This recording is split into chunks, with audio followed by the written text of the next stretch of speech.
Economist warns of catastrophic fall in American living standard. Elon Musk weighs in on de-dollarization, US dollar weaponization. Folks, Fernando, welcome to another video for the Modern Survivalist. And in this case, one of the things I've been talking about for a very long time, the less value the US dollar has, the more it falls, and it's been dropping sharply lately. That's why you're seeing the inflation. This is the Argentinization of the United States in a slowly but steady manner as the weight, as the power of the US dollar diminishes because of actions taken by China, because of self-harm by a weak government currently in office in the United States. You're seeing more and more of this, of what we saw in Argentina during the economic collapse.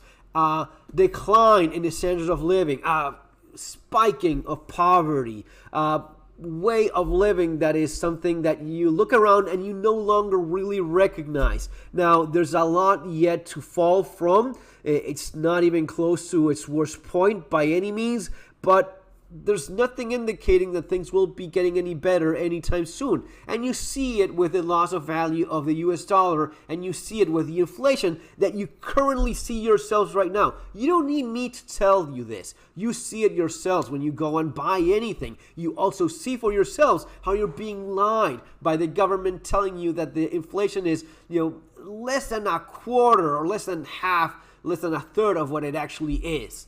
You see it yourselves. And they use all of sorts of different tactics. They change the way they measure things. They look at things that don't reflect real inflation for real people, and they just gaslight you along into this, tunnel of inflation.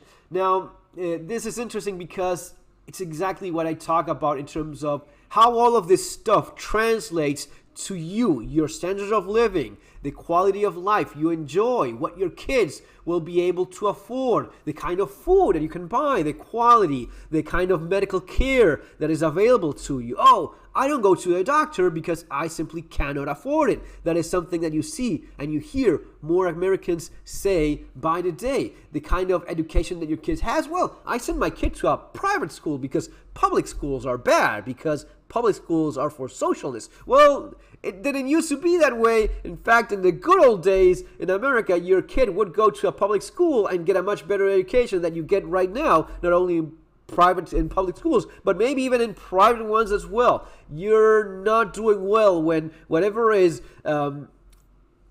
available from public services is crap, and you need to pay for those separately yourself. That is actually a trademark of a fallen, failed state. If you look at any third world country, nothing that is public actually works. The police doesn't keep you safe.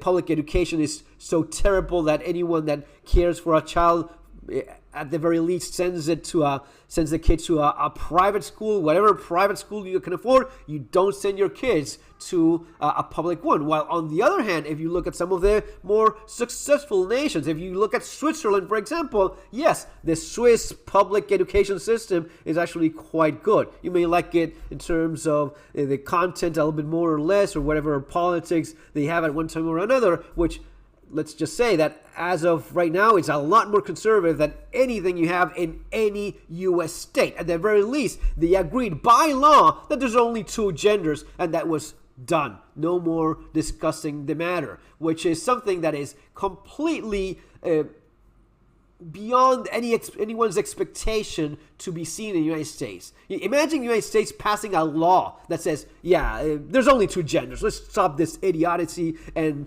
go talk about real problems. This makes no sense. That would be unthinkable. Yet, in a place like Switzerland, it's done. But you definitely see the trend of poverty and loss of purchasing value by the US dollar, effect of sanctions on the US dollar.